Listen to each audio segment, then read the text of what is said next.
Muy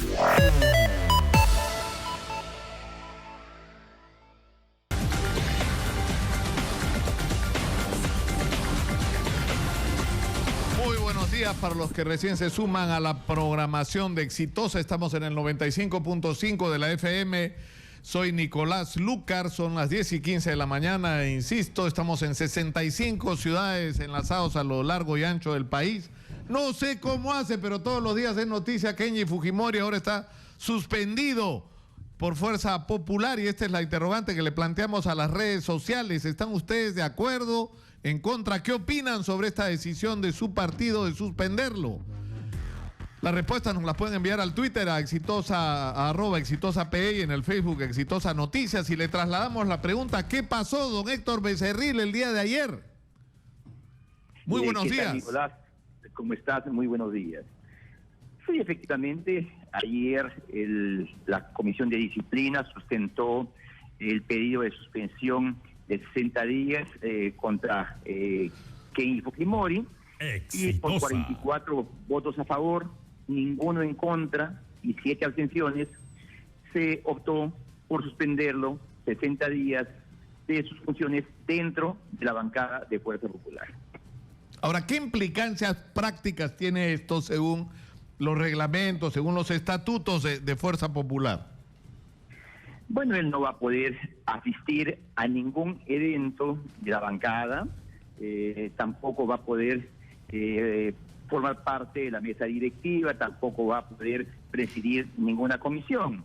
Pero respecto a la presidencia del Congreso, él lo ha manifestado en innumerables oportunidades que él no tiene ninguna intención de postular. Así es que básicamente es que no va a poder asistir a la reunión de bancada que tenemos todos los días martes. O sea, el único derecho que mantiene es ir a las reuniones de la bancada. Pero es un momento crítico, es decir, va a haber elección de la junta directiva, o sea, no son 60 días cualquiera, ¿no? Son 60 días donde se van a tomar decisiones trascendentes. Bueno, pues es un voto más dentro de Fuerza Popular y para nombrar la mesa directiva o los voceros o las presidencias de las comisiones, obviamente no va a poder votar. Pero quedamos pues 70 congresistas que sabremos tomar la mejor decisión pensando sobre todo en el país. Ahora, ¿qué cosa podría pasar? Porque ayer ha circulado una carta que yo enganché en el Twitter firmada por un numeroso grupo de congresistas suplicándole a Keiko Fujimori que no se sancione a Kenji Fujimori. Sin embargo, esta invocación no fue escuchada. Esa carta es bastante paradójica. Para comenzar, no debía filtrarse a la prensa, esa carta debía mantenerse en espera de la bancada. En segundo lugar, es dirigida a Keiko Sofía Fujimori y está mal dirigida, porque no es que Keiko haya decidido que se le aperture proceso disciplinario a Kenji, por lo tanto ella no podía parar el mismo proceso. Este proceso se inicia por un pedido de un congresista de la República, luego es sometida a votación y por unanimidad se decide abrir el proceso disciplinario con votos de los congresistas. Por lo tanto, esa carta estuvo mal dirigida. Y en tercer lugar, no hubo ningún voto en contra, como digo, 44 votos a favor y 7 abstenciones. Esa es la realidad de lo que ha pasado el día de ayer. Por eso cuando dicen algunos rivales políticos, algunos opinólogos, que Kenji se iría a la bancada y con él se irían 30 congresistas, bueno, pues una vez más ha quedado demostrado que eso no existe. No existe ese grupo de kenjistas que tanto quisieran que exista algunas personas. Ahora, ¿qué podría pasar, congresista Héctor Becerril? Porque, digamos, esto en vez de bajar la tensión podría incrementarla. ¿Podría terminar esto en una división de la bancada? No, bajo ningún punto de vista. Acá es una sanción disciplinaria totalmente sustentada.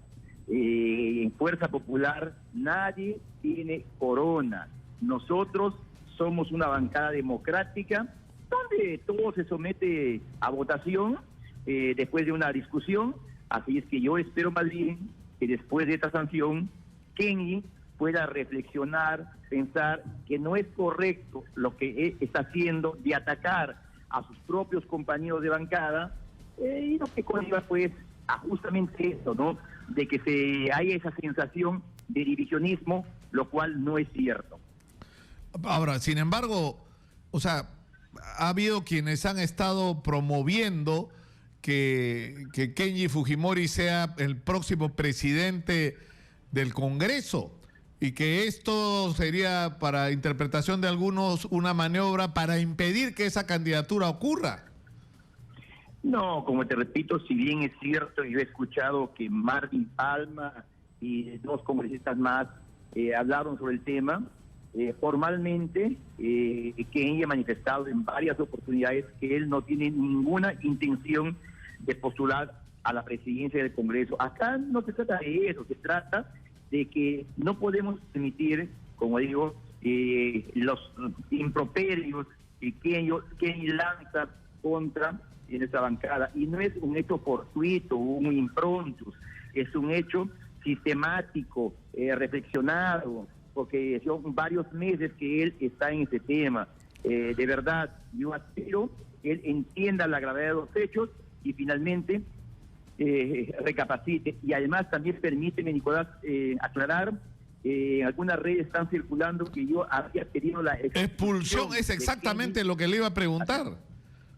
Y eso lo niego tajantemente. Eso no es cierto. Tan es así que solamente hubo la votación por los 60 días. Porque si hubiese plantado de expulsión, seguramente también tendría que haberse votado. Eso no es cierto y lo niego tajantemente. Pero digamos, hay una sanción por 60 días y la reacción que puede tener Kenji Fujimori no es la que ustedes esperan. ¿Qué ocurre si él sigue a través del Twitter y a través de sus expresiones públicas manifestando puntos de vista que desagradan a la bancada? ¿El siguiente paso cuál sería? La expulsión. O sea, ¿qué viene después de una sanción de 60 días? No, yo no voy a adelantar opinión, porque yo creo que él va a entender, aspiramos a que él entienda de que no es correcto su accionar, porque no es que solamente uno o dos congresistas han votado, hemos votado prácticamente todos los congresistas, a excepción de 7 que hemos estado en la sesión. Es un llamado de atención y ojalá que ya termine Kenji con este afán que a veces no lo entiendo, lo toma la broma, luego nuevamente insulta, pone figuritas en su Twitter, un poco a veces fuera de lugar. Ojalá de verdad que esto lo va a tomar conciencia a nuestro amigo Kenji Fujimori. Ahora, lo que está claro entonces es que él, por esta sanción, quedaría excluido de cualquier posibilidad de pretender la presidencia del Congreso. ¿Quién va a ser el candidato o la candidata a la presidencia del Congreso por Fuerza Popular? El día domingo nos han citado a las 6 de la tarde a reunión de bancada para decidir quiénes van a ser integrantes de la mesa directiva y también para elegir a los voceros de la bancada en esta nueva legislatura. Una pregunta. Kenji ha realizado visitas, más de una, a Ollanta Humala en la prisión que comparte con su padre, Alberto Fujimori. ¿Qué opinión le merece a usted esta actitud? No, yo creo que cada uno es dueño de sus actos. Si él cree que es correcto en su valoración visitar a Ollanta Humala, es un gesto pues humanitario, yo no creo que haya problema en eso, en visitar a alguien que finalmente él considera que debe visitar. Sin embargo, yo creo que los actos humanitarios no tienen pues que exponerse ante la prensa, porque se presta ya a otras interpretaciones. Así es que yo creo, por ejemplo, cuando él lleva 2 bolsas y en una de ellas pone OH, es para que la prensa pues vea que va a dar una bolsa a Ollanta Humala, porque no creo que en 2 bolsas, una para su padre, otra para Ollanta, no va a saber distinguirla cuál es para cuál, ¿no es cierto? Los actos humanitarios magnánimos, como él dice, se hacen sin que se conozca si hacen en el fuero interno. Exitosa. Eso es cuestión fundamental. Y entonces, ¿no es verdad que Keiko ha visitado también a Ollanta Humala cuando ha ido a ver a su padre? A ver, Keiko fue el día domingo, y me acabo de enterar hace cuestión de minutos, donde fue a visitar a su padre. Ollanta Humala está justo al costado, se separa una puerta prácticamente de Alberto Fujimori. Keiko, había un biombo que nos separaba, vio a Ollanta Humala y se acercó a saludarlo, solamente un saludo protocolar y listo, pero ella jamás ha salido pues a decir a los medios de prensa, yo lo estoy visitando, ¿no? Porque así tiene que ser. Esos gestos enaltecen a Keiko Sofía Fujimori, que no necesita comunicar a la prensa estos gestos humanitarios que ha tenido con Ollanta. Ahora, en resumen, digamos, está en salmuera Kenji Fujimori, por lo que entiendo. Es decir, tiene una sanción de 60 días. Si él, digamos, cometiera lo que ustedes consideran una inconducta desde el punto de vista del reglamento, es decir, mantener su actitud, podría ser pasible de otra sanción aún más grave. ¿Esa es la situación en la que estamos? No, como yo digo, yo no creo que él vaya a seguir acrecentando esta conducta que no le hace bien ni a él, ni al partido, ni al país. Yo creo que él es suficientemente grande ya para darse cuenta lo que es bueno, lo que es malo. Y yo aspiro que esto quede ahí y no siga pues en el tema que ha sido motivo de su sanción. Ahora, él ayer ha colgado en su Twitter, inmediatamente después de conocerse su sanción, un recuerdo a la película esta de los estudiantes rebeldes, la Sociedad de los Poetas Muertos, donde los estudiantes, ¿no?, respaldan a su profesor, ¿no? Con la frase, oh capitán, oh mi capitán, ¿ah? Como recordando, como diciendo, acá estoy y sigo en rebeldía. Es una señal, ¿no? La verdad, yo no podría interpretar qué es lo que ha querido decir. Sería bueno que le pregunten qué es lo que, cuál es el mensaje que nos quiere dar. Nosotros hemos sido claros, nosotros no andamos con ambigüedades, nosotros vemos que su accionar no ha sido correcto y fruto de eso se le ha aplicado una sanción. Eso es lo claro, lo coherente. Así se tiene que actuar, no con figuritas, qué sé yo, con dibujos animados. Eso no es correcto, hay que ser serios en política y creo que ojalá él entienda estos hechos.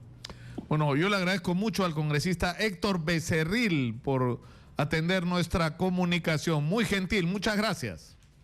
A ti, Lucas. Bueno, así están las cosas. Ahora, hagan números. Ayer estuvimos haciendo números. ¿Qué pasaría si se produce una escisión, no? Porque en los hechos ya están defendiendo de manera pública puntos de vista distintos. Nos interesaba la opinión de Luisa María Cuculiza, que está precisamente en la línea. Luisa María, muy buenos días. Hola, Nicolás, buenos días. ¿Qué juicio le merece a usted la decisión de su propia bancada de suspender por 60 días a Kenji Fujimori? Me parece un poco exagerado, ¿ah? Verdaderamente que ya no estamos en el momento de estar incriminándonos unos con el otro.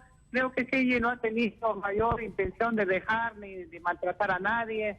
Esto, tanto Keiko como Kenji han sido formados por el presidente, que sean solidarios con las personas, que sean humildes, que se acerquen a la gente pobre. Yo he trabajado con el presidente 2 años y vi con las lecciones que les daba a sus hijos.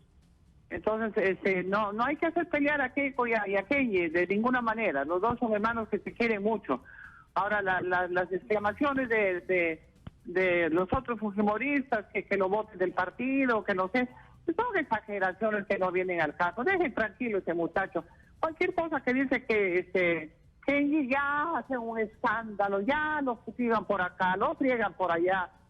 Ya, pues, déjenlo, que él sea como sea. Ahora, pero Luisa María, nos decían gotorongos. Hay diferencias, pero hay diferencias reales, ¿no? Tienen puntos de vista distintos sobre, en determinados momentos, asuntos clave. Por ejemplo, en el tema del sodalicio hubo un enfrentamiento, en el tema del indulto. Yo a favor de Kenji 100%. ese degenerado del Soladicio debe estar acá parado, porque esos chicos no han declarado que han sido violados con alegría, han tenido que salir con un coraje y una fortaleza, porque a qué hombre le gusta salir y decir a mí me violó fulano de tal. ¿Ah? A nadie. Entonces esos chicos han tenido que tener el respaldo total de la ciudadanía, del Poder Judicial, del Congreso, de todo el pero mundo. si no fuera por la intervención de Kenji, probablemente el Congreso, con la mayoría de Fuerza Popular, hubiera tenido una decisión destinada más bien al encubrimiento. Y otra, Así es. otra Así es. diferencia De eso no ha se sido el encubre. tema del indulto. Ya. No, una cosa es el soladicio y otra cosa es el indulto. Desgraciadamente, pues vemos cada vez, pues, de mi iglesia y de la suya, y de los católicos, apostólicos y todo, la recatafile cosas que somos, pero no podemos permitir que ningún cura sea pedófilo, ¿no? Y ese tiene que estar en la cárcel, como Ahora, cualquier hijo de vecino. Ahí no hay distinción alguna. Ahora salió otra vez que el foro del tiempo del Papa Ratzinger, el hermano, ¡oh, Dios mío! Cosas así que la iglesia, gracias a Dios, tenemos ahora un Papa que no se la suelta y dice lo que les tiene que decir. Pero encubrir a ese Figari ha sido el crimen más grande del mundo. Ahora, ¿qué puede pasar, Luisa María? Porque Kenji Fujimori, o sea, tiene puntos de vista y los defiende, ¿no? A su estilo, ¿no es cierto? Y no hay Así es. señales de que él vaya a cambiar de actitud. No, Y es él como si está a mí me hablando dijeras, y digamos, tras bambalinas, de lo que se habla es que hay un grupo de gente alrededor de Kenji encabezado por una señora que se llama Ana Vega, que es la que toma las decisiones y la que interfiere, y ha provocado hasta ahora la salida de 2 congresistas importantes, ¿no? Porque Sí, Jenny Vilcatoma así. y Patricia Donaire no son 2 personas importantes. totalmente capaces, totalmente entregadas a su trabajo y sobre todo inteligentes y con decisión, ¿no? Lo que pasó conmigo, Marta Chávez y Aguinaga, igual, ¿no? A nosotros nadie nos evaluó, Nicolás. Nadie. Yo nunca he hablado de esto. Pero cuando a mí me hizo la evaluación, dice, ¿quién te ha evaluado? Pregunté. No había. ¿No? Entonces son cosas O sea, que uno no puede pasar por alto. ¿quién decidió si Luisa María Cuculiza estaba calificada para ser congresista o no? Nadie. Que yo sepa, a mí nadie. ¿Pero quién decidió? Nadie Ana me Vega. llamó, nadie. ¿Qué es Ni Ramírez, ni Ana Vega, ni Pierre Fiestari, no me llamó nadie. Yo no soy evaluada por nadie. A mí me sacaron a patadas y acá estoy. Es como si a mí me dijeras en este momento, Nicolás, Luisa María, cambia de genio, cambia de tu manera de hablar, cambia de tu... No, a mí no me va a cambiar nadie, porque cuando uno está pegada a la verdad, no hay ningún carajo que te mueva del sitio. Ahora, lo increíble es, no sé, yo no logro entender. Es como es una especie de fujimorismo vergonzante, ¿no es cierto? El que promueve a alguna gente en Fuerza Popular. O sea, son fujimoristas, pero andan pidiendo perdón todo el tiempo por serlo, ¿no? No, yo no quiero opinar ya a la gente que está alrededor de Keiko. Yo sigo siendo fujimorista por el presidente Fujimori. Porque a él le debo todo lo que soy y todo lo que he aprendido. Y en la vida tienes que ser leal y honesto de reconocerlo. Bueno, yo le agradezco, Así es. yo le agradezco mucho a Luisa María por atendernos. Muy gentil. Muy Estoy gentil. a la orden. Muy Ya. buenos días. Chao, Nicolás. Muchas gracias. Bueno, ¿qué va a pasar? ¿Qué va a pasar en Fuerza Popular? Yo creo que va a empezar a salir en primer lugar información que ahora no conocemos. Miren, ustedes, a raíz de esto de Kenji nos estamos enterando, bueno, ya digamos, algún indicio había del maltrato a gente como Luisa María Cuculiza, que fue excluida de la posibilidad de ser congresista, ¿no? Pero en fin, vamos a ver qué ocurre en los próximos días. Lo que sí es cierto es que de producirse una división en Fuerza Popular, Kenji tendría por lo menos 24 congresistas de su lado, los que llaman los albertistas, que en una alianza con otras fuerzas políticas, digamos, Peruanos por el Cambio, Alianza por el Progreso, se convertirían en mayoría en el Congreso, por encima de los 40 y tantos congresistas que tendría Fuerza Popular. Eso significaría un cambio total en la política nacional y absoluta. ¿Ah? Y yo no sé si está haciendo el cálculo quienes controlan y dirigen hoy Fuerza Popular. La cosa no está tan fácil. Pero en fin, vamos a ir a la pausa, regresamos con más. Pero antes va a estar con nosotros Wilber Medina, abogado penalista, para hablar sobre lo que está ocurriendo con todo este tema de Nadine Heredia y Ollanta Humala, qué es lo que podría ocurrir en los próximos días, que se va a ventilar la apelación que ha presentado a la prisión preventiva, qué es lo que podría pasar con Alejandro Toledo, ¿no?, que está sacando la banderita de que es un perseguido político y que no se ha cumplido con él el debido proceso. De esos temas vamos a hablar con Wilber Medina tras la pausa. Volvemos. Continuamos con Nicolás Lucar en Exitosa.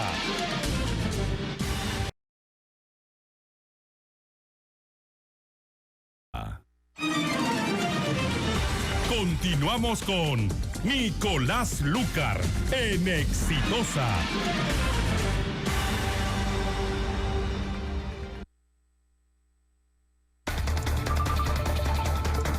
Antes de seguir adelante, tenemos menciones de nuestros auspiciadores. ¿Sabías que la tecnología Body Test es única y exclusiva de Paraíso y es utilizada para el diseño de los colchones de la mejor calidad? El Body Test identifica los puntos de presión que ejerce el cuerpo de una persona mientras descansa y la forma como se distribuye el peso sobre el colchón. De esta manera está garantizado un mejor descanso para que tengas una vida saludable. Paraíso, 50 años soñando contigo. Y tenemos otro mensaje. Al fin llegó Subix, la aplicación de taxi 100% peruana, que te ofrece no solo calidad, sino seguridad, con su botón de alerta conectado a la central 105 de la policía y que tiene además la mejor flota de conductores de Lima. Descarga tu aplicación en el Google y en Apple Store como Subix. Subix se escribe SUV-YX. Súbete a Subix, tu destino es el nuestro. Estamos con Wilber Medina, abogado penalista, y vamos a conversar. Bienvenido, Wilber. ¿Cómo estás, Nicolás? Muy buenos días. Solo una presión, abogado procesalista. Procesalista, perfecto. Valga la aclaración. Y comencemos por hablar del tema de Ollanta y Nadine. Es decir, ha habido mucha controversia con respecto al tema de la prisión preventiva ordenada por el juez Richard Concepción Carguancho en contra de ellos. Y ayer se ha admitido la apelación y esta, entiendo, tiene un plazo relativamente corto. Creo que son 3 días útiles, ¿no es cierto?, después de admitida. O sea, ingresaría hoy y esto tendría que estar resolviéndose, me imagino, a más tardar el lunes o martes de la próxima semana. Sí, yo en principio, Nicolás, agradeciendo la entrevista, la invitación, lo que quiero decir es sobre el tema del caso Nadine.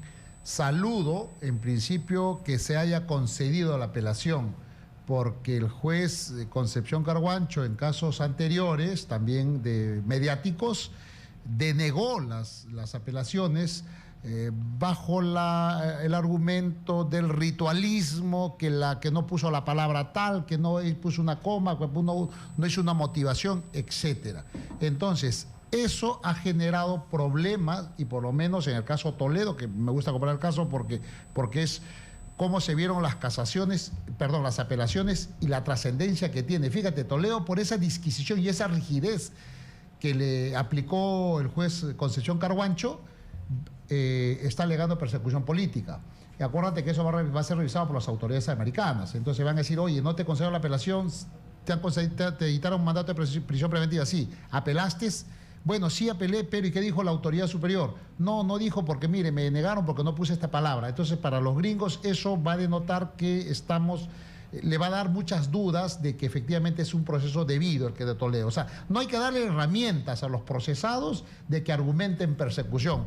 O violaciones al debido proceso, violaciones, como están reclamando ellos. Hay que primar, la apelación es un derecho fundamental, porque es el derecho a la alzada, a la apelación, al grado, que otra autoridad revise lo que ha hecho la autoridad inferior. Entonces, ese principio constitucional, porque está en la Constitución, debe primar respecto a cualquier precisión, claro, o formalismo. Pero el tema que tenemos, Wilber, es que siempre, luego vamos a entrar a los temas de fondo, ¿no? Porque porque no sé cómo logran algunos procesados, sobre todo los políticos, que terminemos discutiendo no el fondo de los asuntos. Por eso, es decir, no si se robaron o no se robaron la plata, si recibieron o no se recibieron dinero, si engañaron o no engañaron al país, sino si cumplieron el debido proceso, si el juez hizo esto, si el juez hizo lo otro, si cumplieron con el artículo tal del código. Estoy en la línea del debido proceso. Yo creo que he tenido una causa importante que he defendido sobre el debido proceso y yo marco y voy a matar en ello.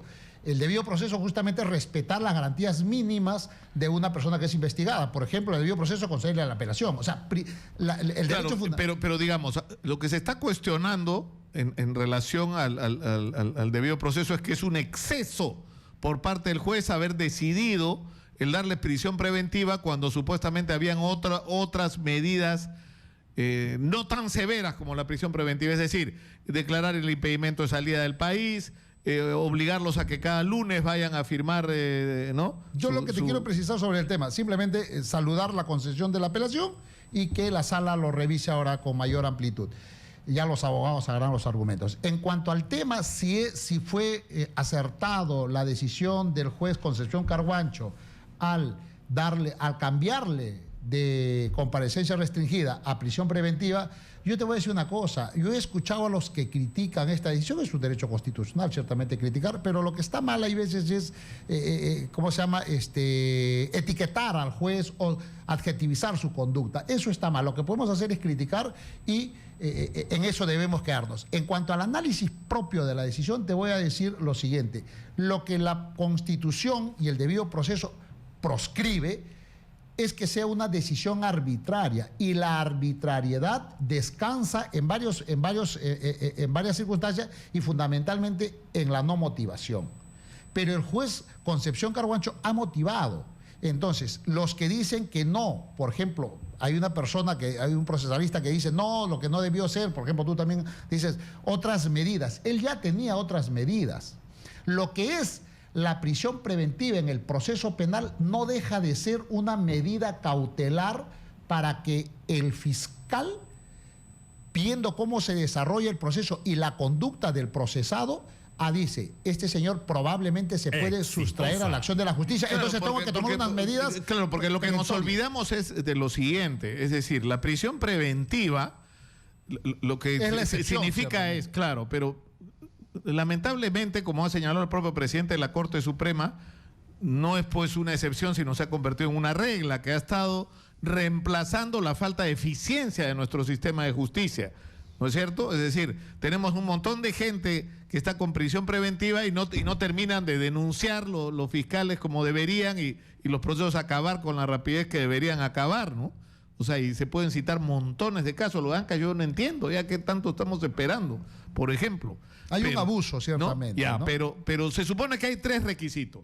El primer requisito para la prisión preventiva es que se acredite la comisión de un delito y haya la convicción de que se ha cometido un delito. En ese tema. Y en eso no hay discusión. A ver, en ese tema. ¿Tenía elementos de convicción el fiscal para pedir impedimento de salida? Sí. ¿El juez valoró? Sí. ¿Le dio impedimento de salida? Sí. Correcto. Ahí estamos muy bien.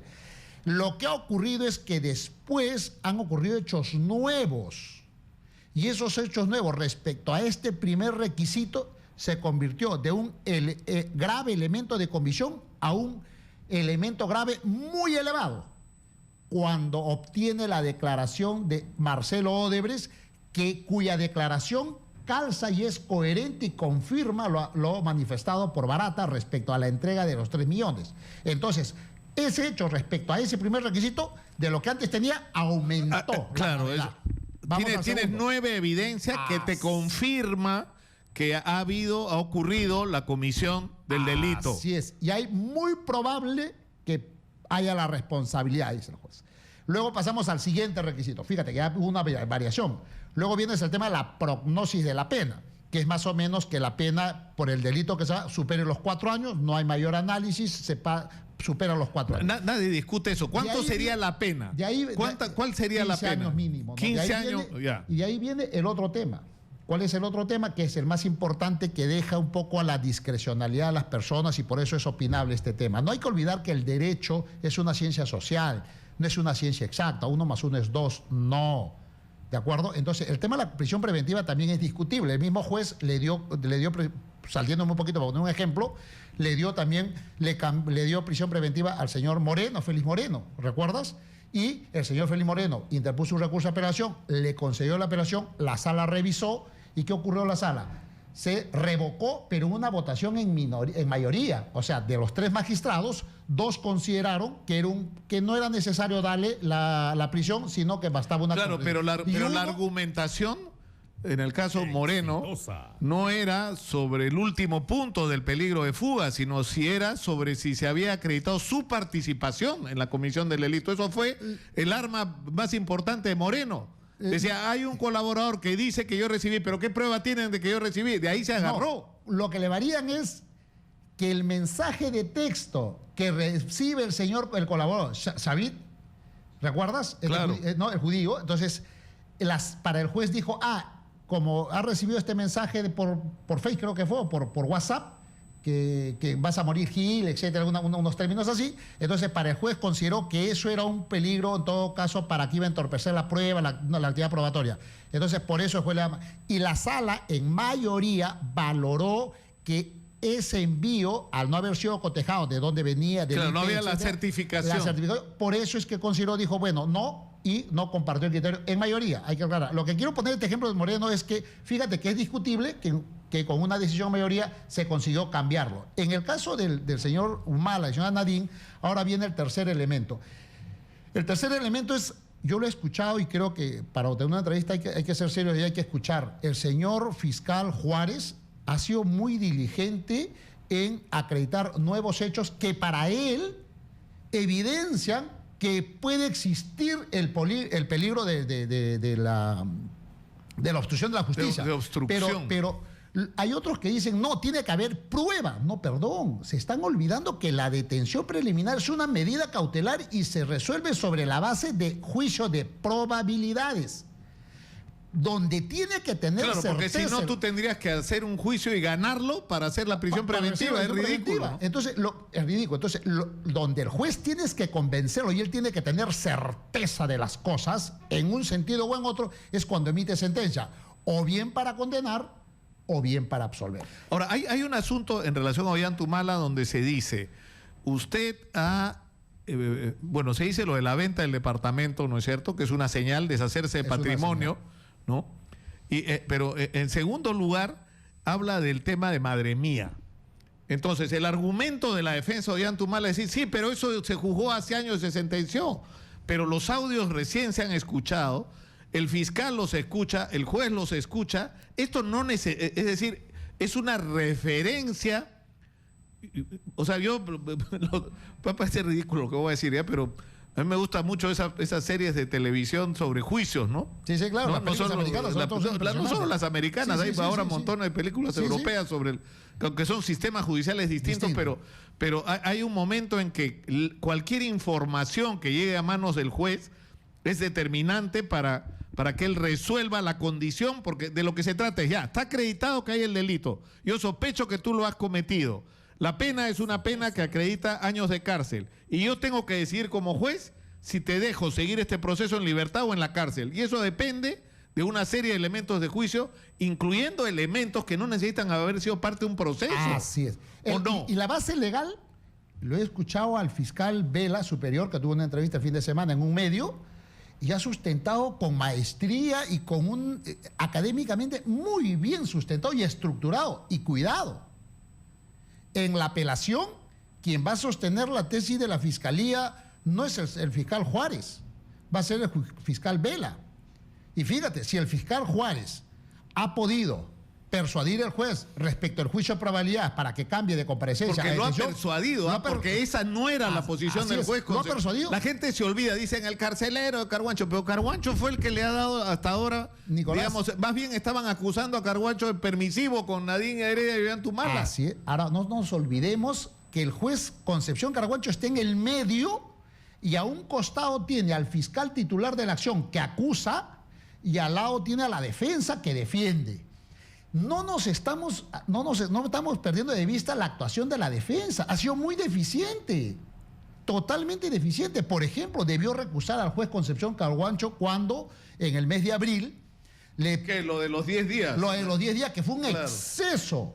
Eso era un indicio de que había perdido imparcialidad y debía... Señores, cuando uno asume una defensa de esta trascendencia, tiene que utilizar todos los recursos al alcance y lo que tienes que cuidar es que el juez siempre, en cada acto procesal o en cada etapa, siempre mantenga el principio de la imparcialidad. Claro, pero él actuó, o sea, yo estoy tratando de ponerme en los zapatos de Concepción Carguancho, que es decir, si él en ese momento decía, tú te has ido a lo de la FAO y me da miedo que no regreses y que evadas a la justicia, entonces te doy orden, prisión preventiva.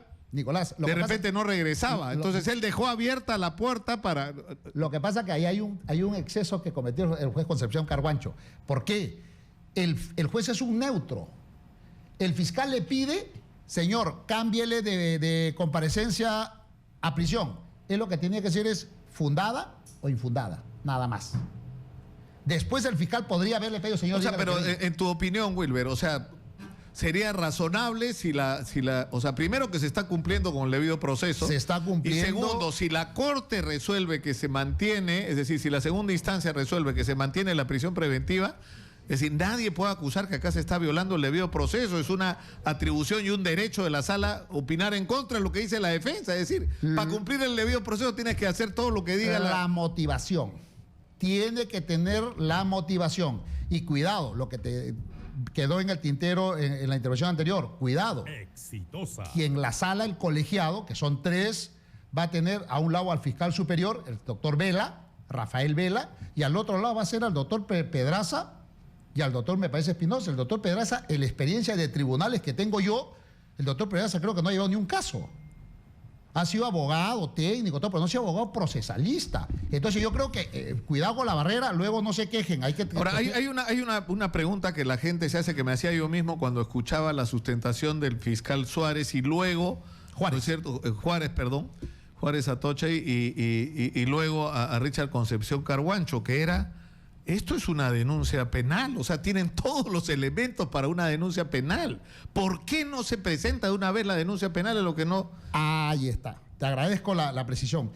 Hay muchos abogados que están opinando en diferentes medios.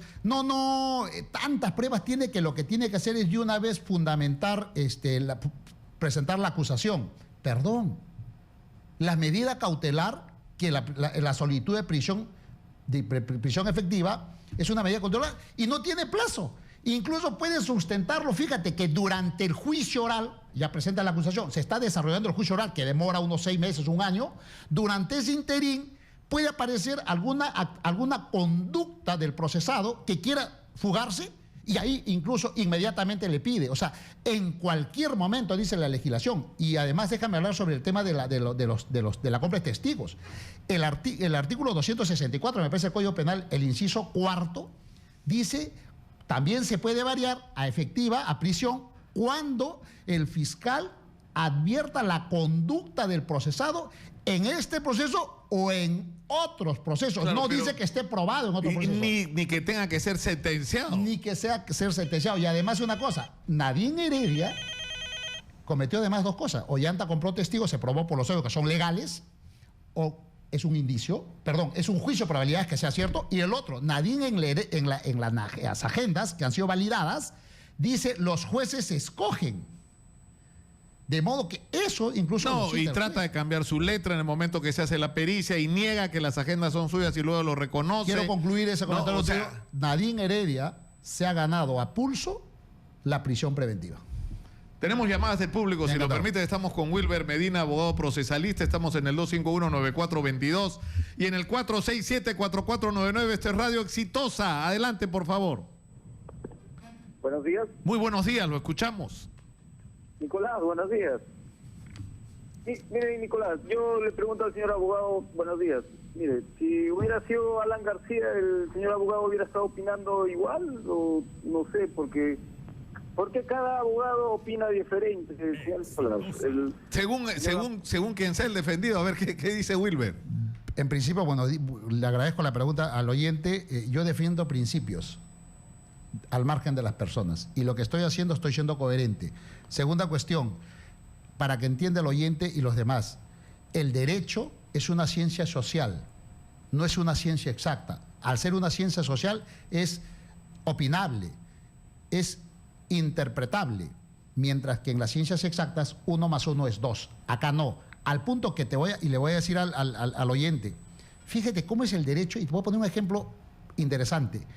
El Tribunal Europeo de Derechos Humanos, en una sala, pues son 5, porque luego viene la gran sala, opinó que el matrimonio entre los homosexuales era válido. Apelaron, porque la trascendencia del caso se fue a la gran sala, integrado por 17 señores magistrados, y dijo que no era viable. Fíjate, eso es el derecho opinable. En el caso en cuestión, también es opinable. Lo que hay que hacer es... Ahora, hay un asunto más que yo no quiero dejar de comentar contigo, Wilber, porque yo he estado siguiendo todos estos días el proceso en Brasil y se ha desatado una polémica de un nivel entre los abogados de Lula, que ha sido sentenciado a 9 años y medio de cárcel y está en apelación, y todavía no está preso, ¿no? Porque está es el modelo. Está en apelación. Además, por la edad que tiene Lula. Claro. No, es más, así confirme la sala. Va a ir seguramente a prisión domiciliaria. No corresponde. Claro, pero... Y es una polémica con el juez Sergio Moro. Y es espectacular lo que dice Moro, ¿ah? Porque dice algo así como, ¿y quién te ha dicho que yo tengo que probar que la casa estaba a nombre del señor? O sea, lo que tengo que probar es que él es el que tiene el usufructo. Y eso es una discusión muy importante con respecto al caso de Ollanta Humala y Nadine Heredia y los 3 millones, ¿no es cierto? O sea, en relación al usufructo que se ha tenido, más allá que en algún momento aparezca tu nombre en una coima, pues no va a aparecer, pues nadie da recibo por las coimas, ¿no? Y en el caso de Toledo, peor todavía, ¿no es cierto? O sea, el argumento trasladándolo de Sergio Moro, o sea, yo no tengo que probar que pusiste la casa a tu nombre para sacar la conclusión de que tú fuiste el beneficiario. Correcto. Los que sostienen el tema de la entrega del dinero de 3 millones dicen, no, eso debe ser una falta administrativa o en todo caso un tema, un delito tributario. Perdón. Y además dice, ¿dónde está? Creo que he escuchado, dice, es un financiamiento al partido de origen privado. Perdón. Eso hubiera sido así, y aceptaría esa tesis, si el dinero hubiera ingresado a la cuenta del partido. Cosa que nunca ocurrió. Nunca, un sol, ni uno. Los 3 millones y demás. Claro, porque la evidencia que hay es que el dinero que pudo entrar al partido, que fue además una parte de él, fue registrado a nombre de personas que ahora dicen que en su vida habían hecho esos aportes y que utilizaron su nombre sin su autorización para cubrir fondos de origen desconocido. O bueno, ahora ya se sabe cuál es. Te voy a poner un ejemplo. Escuchaba al fiscal Juárez sustentar elocuentemente sobre este tema y mostraba la declaración de uno de los que supuestamente aportaron, y él cuando va y le pregunta, ¿usted aportó? No. Además, nunca voy a aportar al señor, porque una vez yo le pedí, yo soy de la carrera militar, una vez fui y le pedí al señor Ollanta Humala que me apoyara y nunca me apoyó. ¿Cómo voy a apoyar a personas tan ingratas? Lo dice textualmente y ha sido escuchado por el juez. Ahora, antes de terminar, Wilber, no es posible... O sea, ¿por qué se demoran tantos los procesos? ¿Por qué hay casos que duran 3 años? Ecoteva tiene 3 años. O sea, tienes en este momento elementos suficientes para presentar una denuncia penal, ¿no? Y ya que el caso de una vez termine, ¿no? 2 cosas. Y se sentencie. 2 cosas. En el caso de Ecoteva se ha demorado porque los jueces consideraban, me parece que uno es el doctor Concha y el otro no recuerdo el apellido, pero decían, yo no soy competente, tú eres competente. Ahí se perdió tiempo como 2 años. ¿De acuerdo? Incluso creo que se elevó en consulta, la sala tuvo que terminar y creo que Concha finalmente terminó asumiendo competencia. En el caso Humala, por ejemplo, ya he escuchado al fiscal que ya tiene todo listo y efectivamente, por lo que se ha escuchado en la sustentación del pedido de prisión, tendría todo listo y en los próximos días va a formular la acusación ya y van a ir a juicio oral probablemente. Pero, claro, fíjate, los abogados de Humala no han explotado una cosa muy importante. Fíjate la eficiencia de la defensa. Lo han dejado solo al fiscal. Le hubieran dicho, señor juez, mi patrocinado... Este proceso tiene 3 años de investigación. Mi patrocinado, con el poder que tenía siendo presidente, no obstruyó la acción de la justicia. Ahora ya no tiene poder. Y si antes no lo hizo, ahora menos lo va a hacer. Porque ya cambió su condición. O sea, todos esos elementos se deben haber sido expuestos para que el juez, en ese juicio de probabilidades, valore y eventualmente con una mejor defensa probablemente no hubiera sido persuadido por los argumentos del fiscal Juárez. De modo que yo creo que la defensa tendría que mejorar un poquito para poder elaborar bien la sustentación de la apelación y persuadan, porque al otro lado tenemos a un extraordinario fiscal, el doctor Rafael Vela, y él ha asistido. Claro, pero no sé, a mí me da la impresión de que esto ya está recontra maduro, ¿no? O sea, lo que debería ocurrir, no sé cuándo, pero rápido, sí, es que el fiscal Juárez presente de una vez la acusación y el proceso formal, porque eso va a crear además otro contexto. Así es. Un contexto en que estás discutiendo la prisión preventiva de alguien cuyo proceso, o sea, cuyo juicio ya empezó, ¿no es cierto? Así es. Y es verdad, o sea, si no lo ha hecho ahora, incluso hubiera sustentado la acusación y por ahí ocurrían algunos otros elementos, o las hijas ya no venían, por ejemplo, no lo sé. En cualquier momento, antes de la sentencia, en cualquier momento puede solicitar la prisión preventiva. Es una medida cautelar. Wilber Medina, abogado procesalista, ha estado con nosotros. Vamos a la pausa, regresamos con más. Esto es Exitosa, son las 11:02 de la mañana, 95.5 de la FM en Lima. 65 ciudades conectadas a lo largo y ancho del territorio nacional. Volvemos.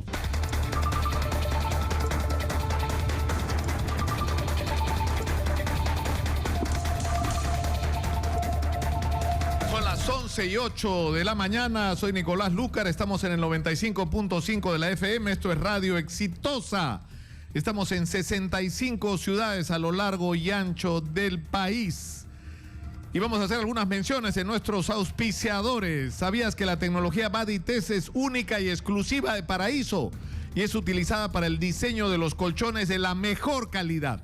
El Baditest identifica los puntos de presión que ejerce el cuerpo de una persona mientras descansa y la forma como se distribuye el peso sobre el colchón. De esta manera está garantizado un mejor descanso para una vida saludable. Paraíso tiene ya 50 años soñando contigo. Y tenemos otra mención. Al final, finalmente llegó Subix, la aplicación de taxis 100% peruana que te ofrece no solo calidad, sino además seguridad con su botón de alerta conectado a la central 105 de la policía y que tiene además la mejor flota de conductores de Lima. Descarga tu aplicación en el Google o en Apple Store como Subix. Subix se escribe SV grande YX. Súbete a Subix. Tu destino es el nuestro. Y quiero, antes de seguir adelante, darles una información sobre una cosa increíble que ocurrió ayer. Ayer hubo en la puerta de la Universidad de San un incidente con el congresista Johnny Lescano, que fue a protestar porque ha ocurrido algo sorprendente, ¿eh? Hay un evento sobre responsabilidad social, empresarial y el desarrollo sostenible que lo organiza la Universidad de San, que tiene montones de auspiciadores, pero ha ocurrido, ¿no? La Fundación Corresponsables es la que lo promueve, pero lo sorprendente es que uno de los participantes y auspiciadores, además porque está su bandera ahí puesta, es la tabacalera British American Tobacco. Entonces, lo que dice Johnny Lescano es, como una empresa que produce cigarrillos, que está acreditado científicamente, que produce cáncer y otras enfermedades y que te puede matar, puede estar en un evento de responsabilidad social. O sea, no tiene ningún sentido, es una contradicción en sí misma, ¿no es cierto? Y ha habido ahí un tremendo lío en la puerta, ¿no? Esto lo está promoviendo la Comisión Nacional Permanente de Lucha Antitabáquica. Pero qué cosa de locos, ¿no? O sea, un evento de responsabilidad social promovido por una tabacalera. A ver, dígame, una industria que le haga más daño a la salud que esa. O sea, ¿cómo puedes hablar de responsabilidad social? No te pases. No me parece serio, sinceramente, y creo que tienen toda la razón de protestar como han hecho el día de ayer. Está con nosotros el alcalde de San Isidro, Manuel Velarde. Bienvenido. ¿Cómo estás, Nicolás? Muy buenos días a todos. Muy buenos días. ¿Se ha generado o ha resucitado de alguna manera la polémica sobre esta especie de obsesión que tiene Luis Castañeda Locio con los bypasses? Quiere hacer como 19 bypasses en la ciudad de Lima, ¿no? El detalle es que la primera pregunta es si esta estrategia de bypasses es una solución para la crisis de transporte en Lima, y que es en realidad el asunto clave. Y lo segundo, ¿con quién ha hablado de esto? Porque aparentemente no les preguntaba a nadie, ¿no? Bueno, definitivamente una política de construcción y ejecución de bypasses para resolver el problema de congestión en Lima metropolitana o en cualquier ciudad no es una política ni obras de infraestructura que se necesiten ni que sirvan para ese propósito. Digamos, uno resuelve la congestión vehicular de otra manera, de manera integral y no haciendo estas mega obras, ¿no? Que al final de cuentas simplemente son el rezago de modelos muy anticuados de gestión de ciudad que vienen del siglo pasado básicamente y que hoy pues son inadmisibles e inviables desde todo punto de vista. ¿Por qué? Porque han resultado y digamos, lo vivimos todo el día, que ese tipo de infraestructura no ha solucionado la congestión vehicular. Entonces, el enfoque y la visión tiene que ser completamente distinta. Acá la ciudad no puede verse de manera segregada, ¿no? Sino tiene que verse como un todo, analizándola como un todo. Y a partir de eso, tener un diagnóstico y una solución técnica que ha sido probada ya en otras partes del mundo como positiva, ¿no? Ahora, lo que yo no entiendo es, ¿quién decide qué se hace, qué no se hace? Por ejemplo, ahora se ha convertido en una pesadilla el tema este del puente del Derby, que genera una congestión, ¿no?, espantosa, y hay otra congestión todos los días, pero todos los días yo paso por ahí para ir y venir de la radio, en la autopista, ¿no es cierto? Sobre todo, bueno, para los dos lados, ¿no? Depende de la hora del día que sea. Y uno se pregunta, ¿era prioritario traerse abajo el puente del Derby para hacer uno nuevo? Exitosa. Cuando tienes el camote ese que se arma hace no sé cuántos años en el Monitor, por ejemplo, en el Óvalo Monitor, claro, que es un infierno, y que no estamos hablando de distritos privilegiados, ahí se mueven miles de personas que vienen de una Molina, que ya eso no es un distrito pituco, sino es un distrito con una clase media enorme, ¿no es cierto? Y vienen de Ate y vienen, ¿no es cierto? O sea, ¿quién decide las prioridades? Bueno, en este caso las ha decidido la actual gestión de Lima, ¿no? Como digo, con esta visión completamente anticuada de cómo se tiene que gestionar una ciudad, o lo del 28 de julio, que ya ha sido... 28 de julio, que es un fracaso, y la cantidad de dinero que se ha desperdiciado en eso, digamos, en vez de tener, como digo, un diagnóstico claro y una solución concreta, viendo a Lima como un todo. Y, digamos, desde mi punto de vista, lo que se tiene que hacer para Lima, en este caso, para ir reduciendo la congestión vehicular, y bueno, que quede claro que para el tema de la congestión vehicular no hay una bala de plata, no hay una sola solución que genere mágicamente que todo se arregle, digamos, ¿no? Acá tiene que haber varias cosas que se tienen que dar al mismo tiempo. Y Lima, yo creo que en ese sentido está muy rezagado y tiene que comenzar a tomar esas acciones para comenzar a revertir todo este caos. Ahora, por ejemplo, transporte público. Claro, que es la clave, ¿no? La mayor parte de gente se desplaza en transporte público. Así y es donde más atrasado estás. Así es. Manejar sincronizadamente todos los semáforos de Lima.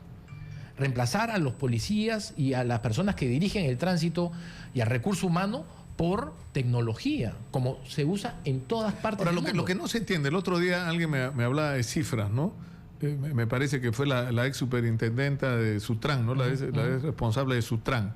Y lo que me decía es, ¿cómo es posible que nos estemos gastando 6.000 millones de dólares en un tren, que es la línea 2 del metro, que va a mover en el mejor de los casos el 5% de la gente que se mueve en la ciudad? O sea, no tiene ningún sentido, o sea, no tiene ninguna razonabilidad en la inversión de los recursos. Con esos 6.000 millones debería resolver el problema, no sé, del 50% de la gente que se mueve en la ciudad. Así es. Lo que sucede ahí es que, por ejemplo, el tren eléctrico es un proyecto del gobierno central que no conversa con la ciudad. Entonces, ahí es donde se dan justamente esos cortocircuitos de que se invierte mucho dinero en soluciones que van a ser parciales, ¿no? Entonces, igualito pasa con los bypasses. ¿Cuánto se ha gastado en el de 28 de julio? ¿70 millones? ¿O más? ¿O más? ¿Qué solución ha dado ese gasto? Porque no es una inversión. Sí, si lo permite, Manuel, vamos a interrumpir brevemente. ¿Sí? Hay una situación muy crítica generada con la protesta de los maestros. Una huelga que comenzó en Cusco se está extendiendo por todo el sur del país. Lourdes Caya está en Juliaca en este momento. Adelante, Lourdes, por favor. Gracias, Nicolás. Efectivamente, nosotros nos encontramos en el exterior del aeropuerto Cocapas de Juliaca, donde ya se han suspendido los vuelos debido al enfrentamiento que se viene registrando entre los docentes agremiados al SUTE y personal policial de la unidad de servicios especiales. Un grupo que se encuentra al interior han lanzado varias bombas lacrimógenas a dispersar a los docentes que se encuentran en el exterior. Esto debido a que han tumbado ya parte del cerco perimétrico de este aeropuerto. En este momento hay otro grupo que viene acercándose a lo que es la avenida Aeropuerto, se llama esta calle, y la avenida Independencia en Juliaca, donde se encuentran concentrados los docentes quemando llantas en el exterior y también algunos siguen destrozando parte del cerco perimétrico. Esto es lo que sucede a esta hora del día. Se sabe ya que también en la puerta, en el ingreso principal del aeropuerto, hay otro grupo de docentes, hay otro contingente policial que viene resguardando para poner el orden, Nicolás. En Juliaca, informó Lourdes Calla para Exitosa Noticias. Muchas gracias, Lourdes. Evidentemente, o sea, acá hay que tuvimos esta discusión el día de ayer o antes de ayer con Philip Batres, estaba creo Jorge del Castillo también acá, pero, o sea, está mal que la gente tome aeropuertos, que se bloquee la vía férrea como se ha hecho con el tren, que es tan sensible porque mueve miles de turistas todos los días, ¿no es cierto? Eso está mal. Pero ¿por qué llega la gente a esas situaciones extremas donde además se ponen en manos o nos exponemos a que sectores ultrarradicales pretendan liderar estos movimientos? En que no se está actuando con responsabilidad con respecto a la crisis que se está viviendo en el sector salud y en el sector educación y en la crisis de inseguridad que tenemos. O sea que son tres asuntos clave que no se están enfrentando con la urgencia y responsabilidad que se debe. O sea, ya no se le puede seguir diciendo a los maestros, no hay, veremos el presupuesto el próximo año. Eso ya no es una respuesta satisfactoria, ¿no? No es una respuesta satisfactoria. Pero en fin, estamos con Manuel Velarde. Yo quería preguntarle, yo no puedo creer, o sea, quieren hacer un bypass en la avenida, entre otros, ¿no? En la avenida Arequipa de Aramburú ahorita. Sí. Por donde yo paso, sinceramente, casi todos los días, porque ATV está ahí a 2 cuadras, que es donde yo tengo un programa los sábados. Yo no sé sinceramente cuál es la urgencia. Así es. ¿No? Lo que como pasa es que, usuario de esa esquina, ¿no? Porque yo no sé cuál es la urgencia. O sea, ni siquiera le han preguntado a ustedes. bueno, nosotros nos enteramos la semana pasada cuando los consultores nos llaman a un taller para informarnos que el proyecto está avanzando. Entonces, cuando nosotros vemos las características y el impacto que ese bypass va a tener en esa zona, se talarían 150 árboles. Cuando yo creo que una ciudad verde, digamos, cuidar los árboles es algo fundamental. Se crearían limitaciones de accesibilidad a los peatones. Digamos, tú tratas de cruzar caminando por 28 de julio hoy día. Es casi imposible. Los ciclistas también perderían su ciclovía. El impacto en la zona sería también, yo creo que contraproducente. Entonces, si tú sumas todo eso, pero ¿de dónde? y al final de cuentas, la congestión vehicular no se soluciona. Claro, Entonces, pero ¿de dónde saca Luis Castañeda y su gente que esto es urgente? ¿No? Hacer el bypass. Bueno, igual que era pregunta, urgente hacer el 28 de julio. O sea, esa es una pregunta, una muy buena pregunta que el alcalde debería contestar, ¿no? Y debería porque el 28 de julio está claro que era la desesperación de OAS. OAS no tenía un cobre partido por la mitad, necesitaba usar esa plata y mover ese dinero, pero no tenía ni para pagar a los proveedores con los embargos en Brasil, ¿no? Y hay que retroceder algunos meses cuando también pretendió hacer 5 bypasses en Salaberry.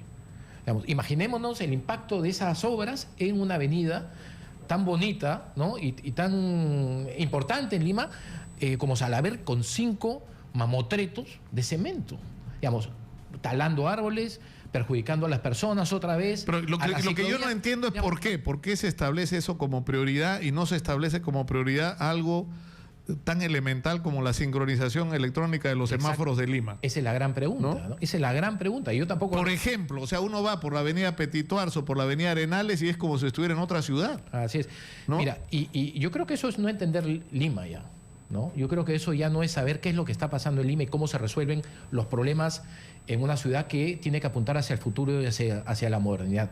Esas fórmulas de bypasses, viaductos, lo que quiso hacer en Balconcillo, acuérdate también, perjudicar áreas verdes para, otra vez, meter más cemento, para darle facilidades al auto privado, básicamente, que lo utiliza aproximadamente el 15% de la población en Lima.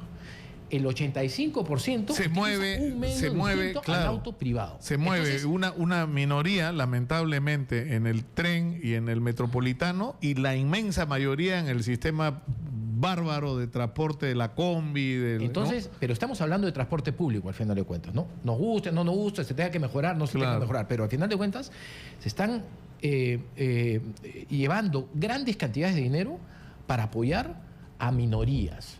Y entonces, a mí, la duda que yo tengo es que el alcalde Castañeda está gobernando para minorías en vez de fijarse en los problemas de la las respuesta grandes. de Castañeda ha sido plantear o decir que Manuel Velarde en realidad lo que tiene acá son intereses personales, porque él quiere construir un edificio Mira, en la esquina de... a mí no me sorprende esta reacción, digamos. Ya la tuvo la vez pasada con los bypasses de Salaberry, también entró al ámbito personal a tratar de desacreditar la posición que teníamos de San Isidro, y esta vez lo ha hecho de nuevo, digamos, ¿no? Tratando de decir que yo tengo algún tipo de interés o he estado promoviendo intereses privados para construir un edificio en una esquina de Aramburú y Arequipa en San Isidro, ¿no?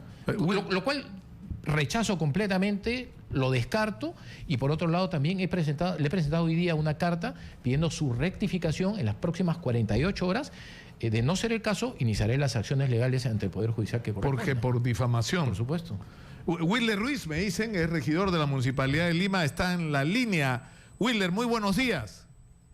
¿Cómo estás, Nicolás? Qué gusto saludarte. Y sobre el tema, sí. sobre el tema, simplemente quiero ratificar lo declarado por el alcalde Castañeda. El alcalde de San Isidro debe recordar que tuvo una reunión en el municipio de Lima y ahí fue recibido. Y como parte de esa conversación dijo que no le convenía hacer un bypass ahí en Aramburú porque se iba a deteriorar el valor patrimonial de la zona, porque él tenía la intención de construir un edificio. Así que está bien, si él quiere desconocer esa conversación e iniciar las demandas, está en su derecho. Pero esa es la verdad, que es diferente al tema de San Isidro y Salaberry. O sea, que ahí vamos a iniciar un proceso de semaforización para proteger el bulevar, etcétera. Claro, pero... Eso es lo que tengo que afirmar.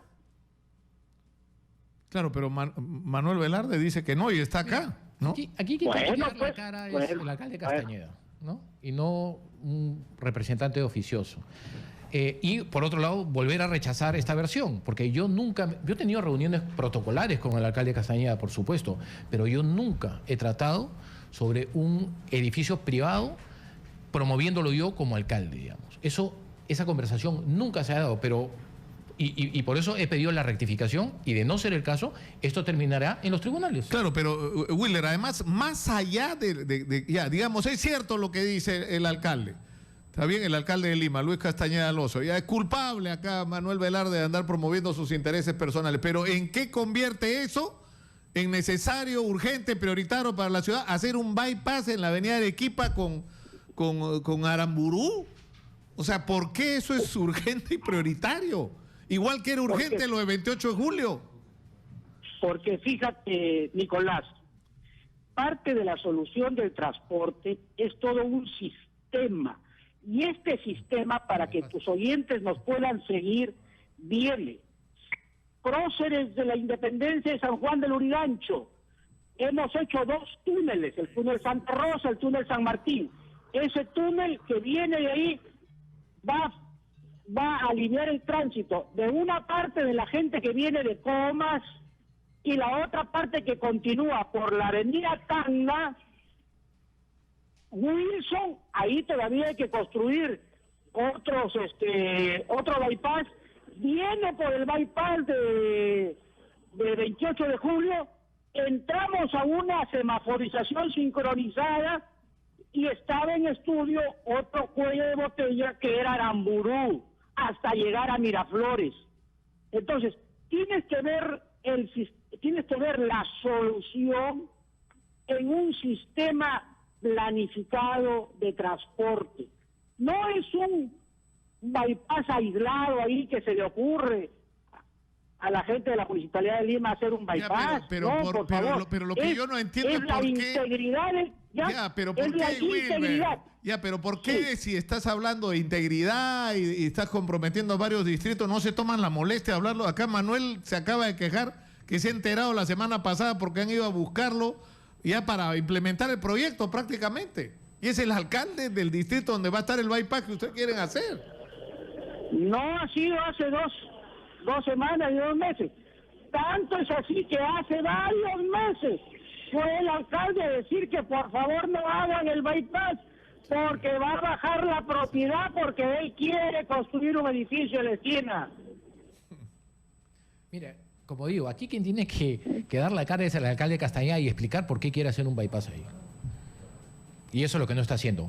Como no sale a dar la cara porque no tiene los argumentos para justamente sustentar su proyecto, sale con los ataques que estamos recibiendo ahora y los que recibimos cuando yo me opuse al de Salaverry, también salió a... Bueno, porque también ha manifestado su oposición el alcalde de Miraflores, ¿no es cierto? Yo he hecho, yo mencioné que yo estaba opuesto a los proyectos de bypass que se presentaron el año pasado en la Asamblea Metropolitana, donde estaban incluyendo 4 bypasses. Uno de ellos era el de en La Victoria, en Balconcillo. Yo me opuse yo fundamenté en esa asamblea por qué estaba opuesto a que se construyan más bypasses en Lima. Y por otro lado, solo 4 alcaldes nos opusimos a esos proyectos en la Asamblea Metropolitana. Fue San Borja, San Juan del Lurigancho, Rímac y San Isidro. Todos los demás votaron a favor de esos proyectos. Entonces, mi posición es una posición de convicción desde el inicio de nuestra gestión, porque lo que nosotros estamos construyendo en San Isidro es una ciudad para las personas, no para los automóviles. Y estas obras, lo único a quienes solo benefician exclusivamente son a automóviles, que al final de cuentas también terminan atrapados en la congestión vehicular del bypass, porque pensando que hay mayor fluidez, se llenan más. Digamos, tú le das un espacio al automóvil e inmediatamente lo llenas. Por eso no funciona el bypass de 28 de julio, porque por eso el bypass de Javier Prado con Arequipa está permanentemente atracado. Y así, digamos, si esa hubiera sido la solución, los bypasses, no tendríamos congestión, pues. Y eso es justamente lo que ha generado que estemos ahora, viviendo ¿cómo va a terminar esta discusión? ¿Qué pasa cuando hay un conflicto entre la Municipalidad de Lima que dice quiero hacer estos 19 bypasses, creo que son, y alcaldes que se oponen? En Salaverry dieron marcha atrás. Yo espero que en este caso también den marcha atrás. Y den marcha atrás no solo en este y en los de Salaverry, sino en todo su planeamiento de 19 bypasses que están planteando para todo Lima. Porque los bypasses no sirven. Son costosos, son cortoplacistas y no resuelven el problema de fondo, el problema estructural. Acá lo que necesitamos es una visión integral de Lima y no meter bypasses para tratar de solucionar congestiones en intersecciones particulares. ¿Por qué? Porque inmediatamente la congestión se mueve a otro... Se traslada. Se traslada.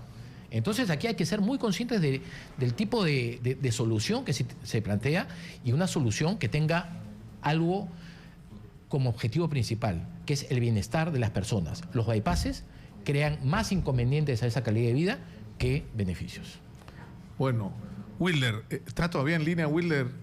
Luis. Solo un segundito. Sí, solo un segundito para comentar. Sí. Para comentar que los bypasses están distribuidos a lo largo de todo Lima metropolitano. Y la gente de Caraballo, de Comas, la gente de Independencia, la gente de Ate Vitarte, la gente de Cieneguilla, del Agustino, de San Juan del Lurigancho, nos piden bypass. Entiendo la comodidad de los vecinos de San Isidro, pero la periferia de la ciudad está pidiendo los bypass. Y en segundo lugar, yo le creo al alcalde Castañeda cuando nos comentó el interés del alcalde de San Isidro de no hacer el bypass de Aramburú, porque él estaba interesado en la construcción de un edificio en una esquina y el bypass le iba a bajar el precio patrimonial a esa propiedad. Así que yo le creo al alcalde Castañeda en la explicación que nos dio.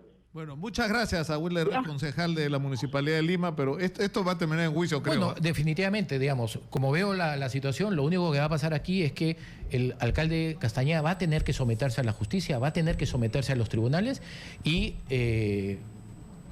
a la fuerza se tendrá que rectificar, pues. Increíble que estemos así.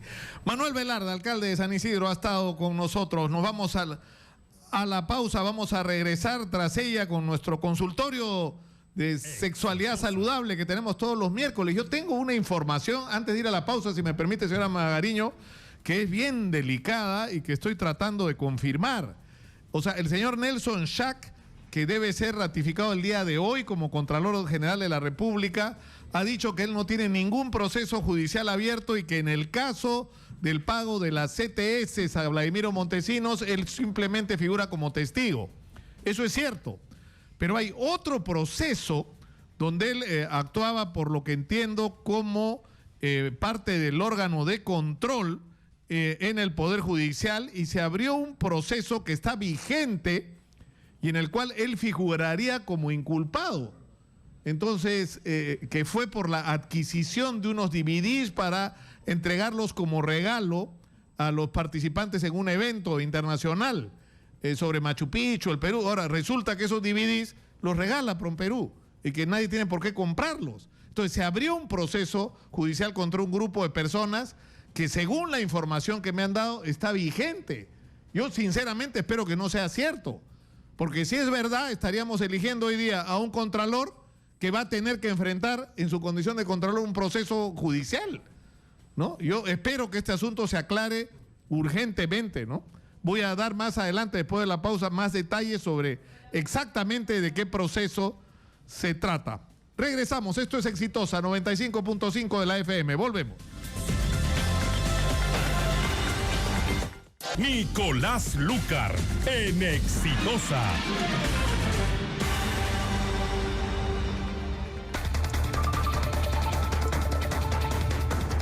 ¿Sabías que la tecnología Body Test es única y exclusiva de Paraíso y que es utilizada para el diseño de los colchones de la mejor calidad? El Body Test identifica los puntos de presión que ejerce el cuerpo de una persona mientras descansa y la forma como se distribuye el peso sobre el colchón.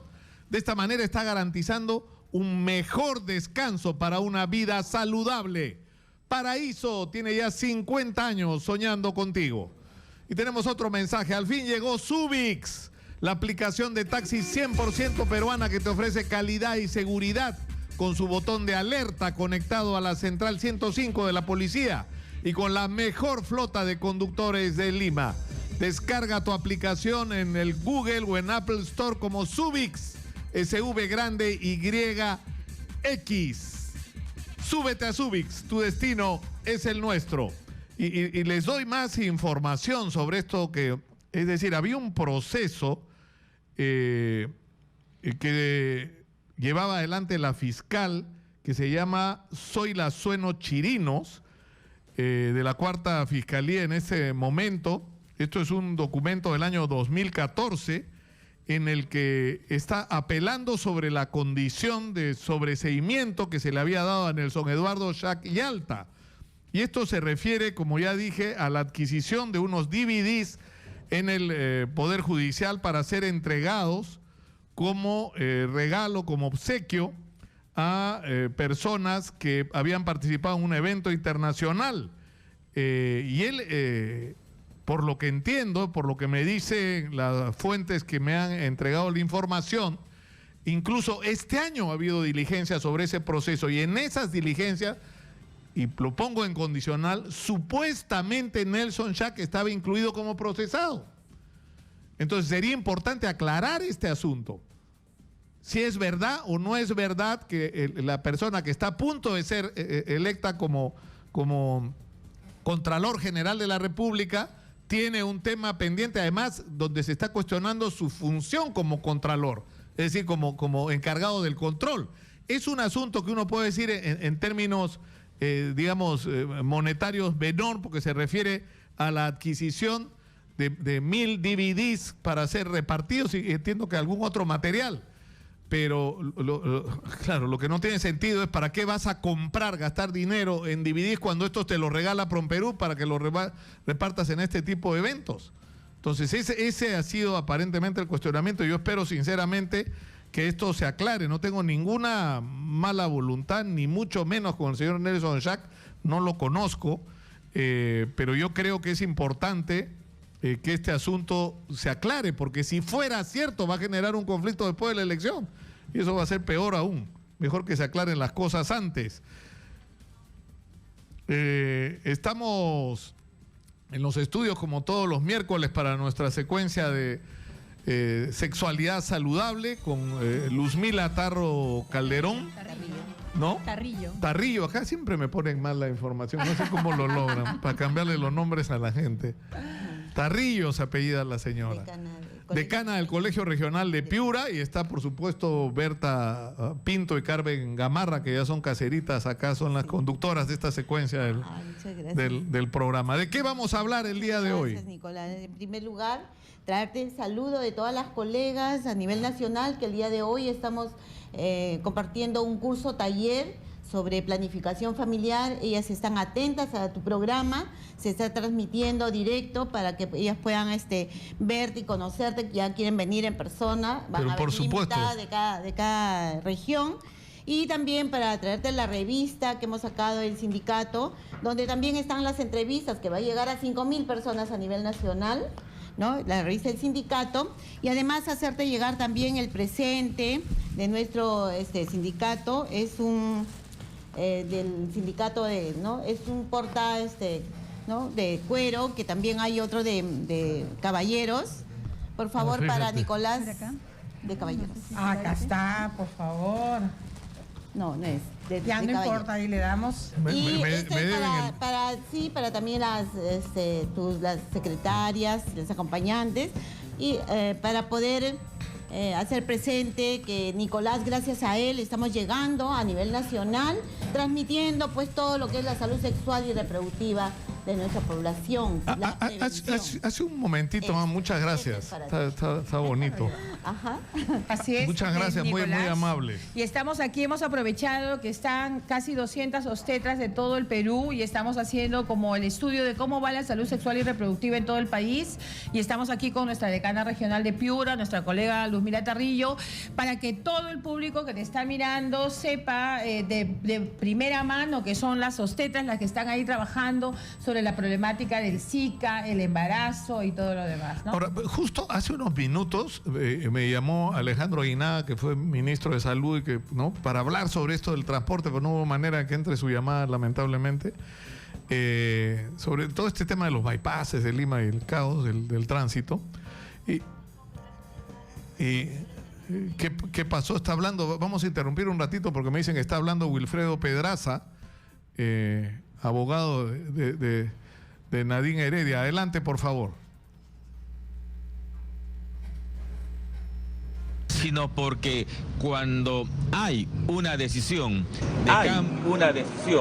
de cambio de comparecencia a una prisión preventiva, lo que determina ese cambio es el peligro procesal.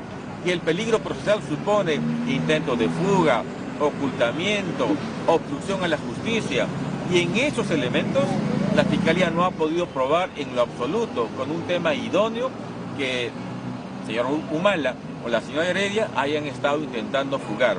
La prueba más evidente es que, habiendo escuchado la decisión del juez Concepción Carhuancho, en ese instante ellos salieron camino a su despacho y se entregaron.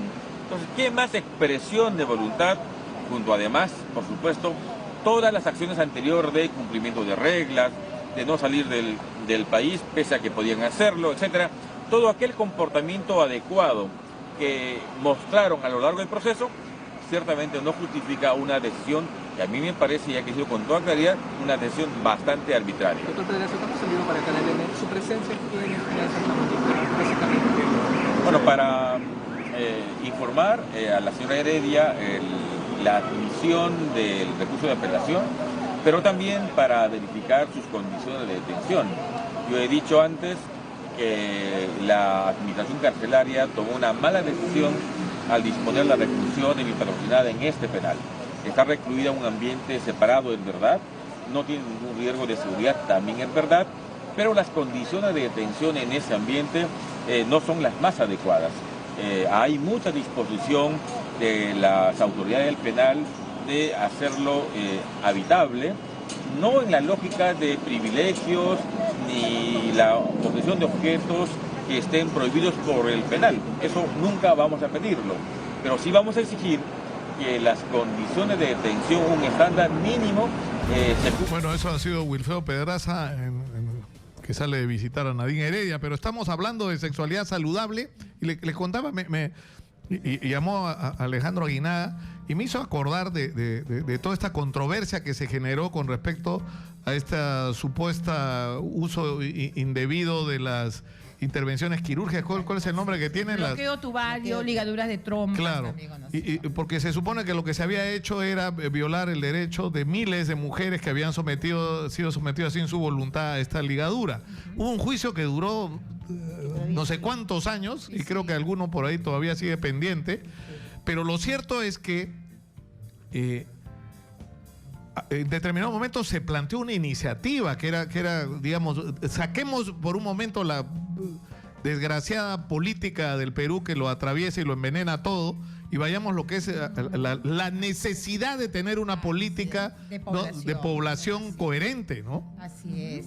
Acerca de ese tema, Nicolás, como tus radioescuchas y televidentes siempre lo ven, o sea, el tema de la planificación familiar, el tema de que la mujer y su pareja, porque no solamente la mujer y su pareja en un entendimiento decidan cuántos hijos tener, es un derecho humano, o sea, va más allá de lo que las autoridades puedan determinar. Entonces, todos tus radioescuchas, ojalá puedan llamar, aperturar los teléfonos para que puedan hacer las preguntas del caso. Y justamente en el marco de los derechos es que viene nuestra colega para ver el tema del Zika, porque el Zika tú sabrás que es una enfermedad de transmisión sexual y que causa malformaciones congénitas, es una enfermedad que también se transmite en forma vertical. Es decir, pero el Zika, o sea, se supone que tú te lo transmites por la picadura, pero de ahí puede ser transmitida de un portador por vía sexual. Así es. Buenos días, señor Lucar. Me da mucho gusto estar en su programa y de saber que su radio se escucha a nivel nacional y tiene muy buena acogida. Es uno de los periodismos más serios en nuestro país.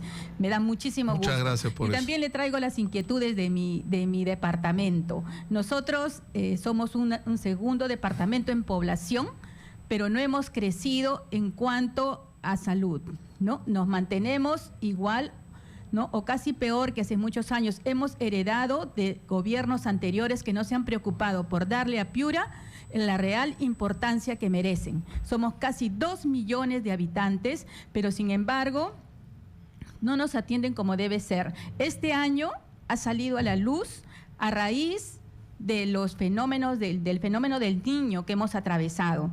Primero con la inundación, ¿no? Los casos después de ello vino la epidemia del dengue, ¿no? Que rebotó todos nuestros establecimientos de salud. Vimos que era necesario contar más recursos, con más establecimientos para dar una atención de calidad. Después de este problema del dengue, que ha cobrado muchas vidas en nuestro departamento, ahora tenemos el otro problema del Zika. El mosquito Aedes aegypti transmite las 3 enfermedades. Es el mismo insecto que nos transmite el dengue, el Zika y el chikungunya, ¿no? Pero el dengue ya hemos visto la repercusión que tiene en la persona y sobre todo en las gestantes, que puede causarle la muerte. El Zika nos da de repente menos síntomas y signos, pero también nos da fiebre, de repente no cuantificable, pero lo que sí hay que tener en cuenta el rash. Hemos tenido en Piura más de casi 50.000 casos de casos probables. Estos solamente nos han sido confirmados, ¿no? 10.150, porque ya no teníamos pruebas para hacerlo a todas las personas. Increíble. Ya no tenía pruebas, o sea, no podía saber. Los casos febriles eran casi 43.829 casos que se han reportado. Casos febriles, pero no a todos se le hizo el examen, solamente a 10.150 casos confirmados. Entonces, los casos que salieron negativos, se le debió hacer en su momento el descarte del Zika. Y no se pudo hacer. Se pudo hacer ahora, en su momento. En el tema del Zika hay un elemento que es bien importante, que es el daño y que ya está probado en las madres gestantes, sí, ¿no es cierto? Eso, a eso vamos. Hay ahora 72 casos, en Piura, 72 casos de Zika, ¿no? Probables, ¿no? De los cuales confirmados son 14. Dentro de ellos hay 3 gestantes, ¿no? ¿Qué pasa cuando una gestante ha sido infectada o ha tenido ha sido infectada por el virus del Zika. Esto se transmite madre a niño y puede causar alteraciones. El zancudo tiene predilección por la célula nerviosa y puede causar todos los daños en el sistema nervioso central, ¿no? Como se llama la microcefalia, de repente una ventriculomegalia, ¿no? O daños en los ojos, etcétera, etcétera, con una repercusión social, familiar y del Estado cuantiosa, ¿no? Y si a una persona adulta, ¿no? O un niño, adolescente, puede dar el caso de Guillain-Barré, que eso es costosísimo su tratamiento. Todavía no hay casos reportados, ¿no? Del Guillain-Barré, pero no tenemos que prevenir para que nos dé esta enfermedad, porque no tendríamos el presupuesto para costear toda esta enfermedad. Ahora, usted dice que en el caso del Zika, y quisiera que nos aclare si en las otras también hay el riesgo de que se transmita la enfermedad por la vía sexual. Eso es. Una persona infectada, ¿no? Se transmite por sangre, por todas las secreciones, orina, semen. Por eso está considerada una infección de transmisión sexual. Si solamente la madre ha tenido la infección, puede transmitir a su niño. Pero si el varón ha sido infectado, ¿no? Llámese porque está en la zona endémica, porque ha viajado a esa zona de riesgo, se puede haber infectado. De repente, como le digo, los síntomas no son tan notorios como el dengue, ¿no? Pero esto tiene un ciclo de vida. Un ciclo de vida. Y uno ya después deja de tener el virus y ya no, en el momento que está activo. En el momento, claro. Si ha sido picado por un zancudo, por decir hoy día, el día 0, más o menos en 5 días se presentan los síntomas, ¿no? Que pueden ser cefalea, dolor de articulaciones, un rash, ¿no? Pero en ese contexto lo recomendable es que si va a tener relaciones sexuales, así sea con su pareja, que es una pareja exclusiva, tiene que usar protección. Y tú no a eso vamos. El condón la otra vez. A eso vamos, ¿no? Entonces, Entonces, lo regalé ahí en el... Si la persona se ha infectado o ha sido picada por el zancudo o ha tenido contacto con una persona ya infectada, son 5 días que demora el periodo de incubación. De ahí se puede hacer, a partir del 6º día ya sale positivo en sangre, ¿no? Pero puede transmitir hasta 8 semanas después. Ahí lo que va, o hasta 6 meses, ahí lo que va la prevención, ¿no? Si una persona ha estado en la zona endémica o ha viajado, necesita protegerse. Por lo menos 2 meses. 6 meses. 6 meses. Por eso nuestra preocupación va de la medida preventiva para evitar, sobre todo en Piura, y eso hago extensivo un llamado a la población que hemos sido afectados y aún se están reportando estos casos febriles, que tomemos en cuenta que es necesario evitar un embarazo por las consecuencias que pueden ser, ¿no?, de transmitir al feto. Entonces, planificación familiar es una de las alternativas. Claro, es decir, no es solamente que te estás protegiendo de contagiarte de la enfermedad, sino que si le contagias esta enfermedad a una mujer y esta sale embarazada, ¿no? O así está embarazada, porque el daño puede ser en cualquier trimestre que se adquiera la enfermedad, no solamente antes del embarazo, sino puede estar embarazada, se contagia y puede transmitir. O sea, en cualquier trimestre Es decir, la recomendación entonces general a cualquier persona en zonas de riesgo que haya sido expuesto a la picadura de uno de estos zancudos, ¿no es cierto? Lo que hay que hacer es 6 meses de uso de preservativo. 6 meses de uso o evitar el embarazo con cualquier otro método, sea de elección. Pero también, así esté con un método, es recomendable el uso de condón, ¿no? Usar repelentes cada 4 horas, porque se echan solamente en la mañana y después ya se olvidaron. Pero este zancudo tiene la especificidad de picar en cualquier hora del día. Esto sigue siendo un tema activo, ¿no es cierto? O sea, ya pasó la inundación, lo peor, pero... En Piura estamos alarmados, porque realmente son solamente 3 casos los confirmados, pero esperamos mucho más. Entonces, lo que nos falta son recursos para ir a esa población y detectar quiénes están embarazadas y hacer por lo menos el diagnóstico precoz. ¿No? ¿Quiénes son sexualmente activas? Captarlas y educarlas. Porque ese es el compromiso, ese es el ¿cómo se llama? El deber del Estado de educar. Y lo que nos falta son recursos para ir a educar, que la gestante misma sea la que vaya, ¿no? Y busque, yo he estado en zona de peligro, yo he estado expuesta, he tenido un rash, entonces vaya y también se haga su detección precoz para ver si ha sido o no ha sido afectado, ¿no? Y como siempre lo decimos, Nicolás, las obstetras estamos ahí, de la mano. Tenemos que estar en todos los lugares de este tipo de ¿no? que hay epidemias, Desastres. endemias o desastres, etcétera, para poder detectar a tiempo. Tú sabes que las mujeres vienen hacia nosotros con esa confianza, ¿no? Porque prefieren verse con una obstetra y por lo tanto llegan a nosotros y nosotros tenemos que... Me encanta lo que está pasando, porque esto es una especie de revolución de las obstetras, ¿no? Oh, sí, y Nicolás, Algo así, mira, ¿no? este tema es muy importante para que los que están escuchándote seguramente en el taxi, en su radio, en su casa, en la cocina, es decir, no necesitamos, si bien es cierto, Piura es un caso patético, Piura y todo nuestro norte después del problema que hemos tenido, y aparte que es una zona cerca al Ecuador, se mantiene la temperatura caliente. Menos mal que en Lima hemos entrado en un tema de frío, pero no todo Lima, porque tenemos los conos donde también se reportan estos casos. Entonces, el mensaje es que en países, porque usted, como te contaba, tú vas por el extranjero y los metros y todos los sitios están con los mensajes del Zika, no salga gestando si usted ha visitado zonas endémicas de Zika y todo lo demás. Entonces, nosotros estamos en el Perú, que es una zona donde esto es potencial, ya sea en Piura, La Libertad, ya sea en Lima, en el cono norte, cono oeste, lo ideal es que busquen los servicios de planificación familiar, y en estas épocas en las que se tiene, que no sabemos en qué momento nos puede picar un zancudo, de pronto nos vamos de paseo, ¿sí? A Chosica, no sé, un domingo familiar y nos puede picar. Claro, Entonces, y el riesgo es, en el caso del Zika, que puede ser asintomático, es decir, tienes el mal y no lo sabes. Vamos a recibir llamadas del público en el 467-4499, en el 251-9422. Adelante, por favor, escuchamos. Buenos días, Nicolás, ¿cómo estás? Sí, adelante, por favor. Me llamo Arturo de Jaén y quería hacer una pregunta a la señorita. Claro que sí. Mira, por la zona de Jaén y toda la selva en estos últimos años ha aumentado mucho lo que es los embarazos en adolescentes. A pesar que hay mucho de los métodos anticonceptivos, intervienen los gobiernos locales, se ha dado potestad a todos, ha aumentado demasiado.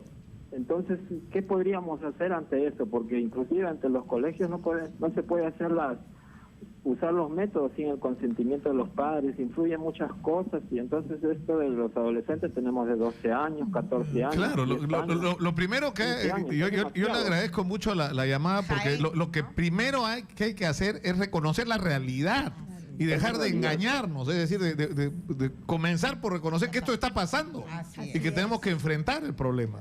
Y ahí hay doble problema, el problema del embarazo en adolescente, que es un tema que el adolescente no está preparado ni física ni psicológicamente para poder ser padre, y el tema de que Jaén es una zona también donde hay calor y el Aedes aegypti también está por ahí transmitiendo estas enfermedades.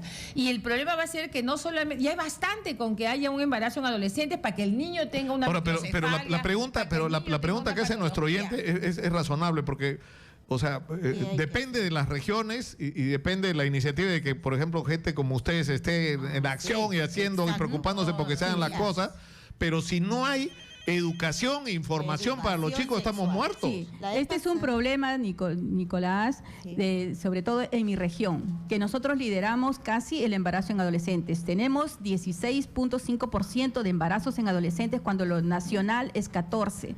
Entonces, el despertar sexual... O sea, 16.5, ¿qué significa? Que cada 100 adolescentes, 16 embarazos. 16 están embarazadas. Qué barbaridad. Pero esto quería recalcar que es responsabilidad del Estado educar, ¿no? Entonces, lo que nos falta nosotros es personal para trabajar justamente con este grupo profesional. Claro, porque ahí nos vamos a la discusión sobre ideología de género y toda esta cosa, que no quieren que se dé educación sexual. Sí hay que dar educación sexual en la que, por supuesto, tienen que participar los padres y los maestros, y tiene que haber capacitación, y tiene que hacerse esto concertado de dar el mismo mensaje en la casa que en el colegio. Sí. Pero lo que no podemos hacer es...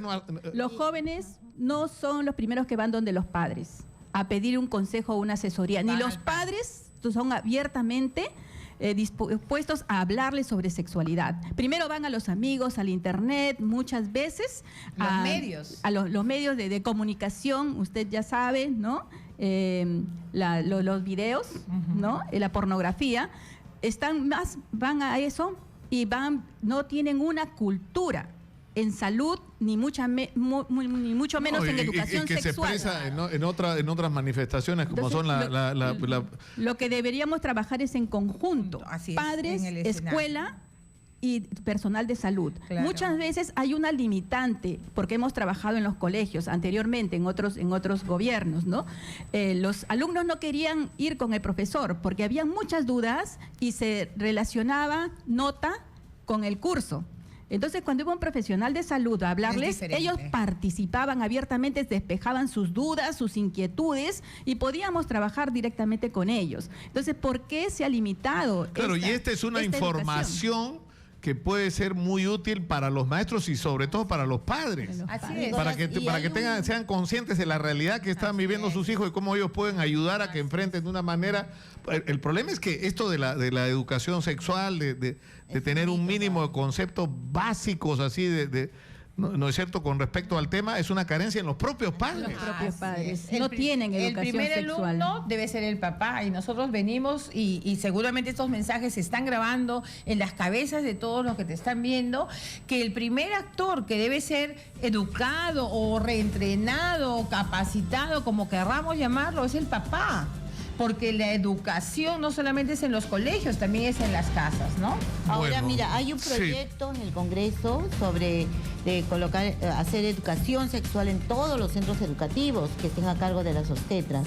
Es un proyecto que ojalá Dios quiera que ya se pueda aprobar para que vamos a hacerle campaña para hacer lo que estamos haciendo acá todos los miércoles de 11:30 a 12, ¿no? Así es. Tenemos el derecho de vivir una sexualidad libre, sin riesgo de enfermar y de morir. Entonces es responsabilidad también del Estado de proveer la información. Y además, ¿no? una sexualidad saludable, una sexualidad mutuamente consentida, una sexualidad madura, sin violencia. Y para darte un dato, Nicolás, o sea, ¿cómo el país no va a estar como está? Si una institución que se supone, yo cuando me voy a atender al seguro estoy pagando, o sea, no es que el seguro me está atendiendo porque sí, o sea, soy un asegurado que puede ser como cualquier otra empresa aseguradora, ¿sí? Y en esa institución hay una brecha de casi 5.000 obstetras. Que faltan al 2015. Tenemos acá, me dicen que tenemos que terminar, ya qué pena. Esta es mi secuencia favorita de Radio Exitosa. Muchas gracias por estar con nosotros. Han estado Luzmila, muchas gracias. Luzmila Tarrillo, decana regional de Piura del Colegio de Obstetras. Ha estado también Berta Pinto, secretaria general del Sindicato de Obstetras de Salud, y Carmen Gamarra, ex decana del Colegio Nacional de Obstetras. Yo me despido hasta el día de mañana, los dejo como siempre con el señor Manuel Rosas y dejo la pregunta en el aire. ¿Es cierto o no que hay un proceso pendiente de Nelson Schack? O sea, es importante, y no estamos hablando del tema de las CTS de Montesinos, ¿sabes? Estamos hablando de un conflicto que hubo por una adquisición de DVDs y en la cual lo incorporaron a él en el proceso. Él está fuera, ese proceso fue excluido. ¿Cuál es su situación con respecto a ese punto? Eso es importante saberlo antes de elegirlo y no después. Hasta mañana, muy buenas tardes. Saluda a todas las colegas.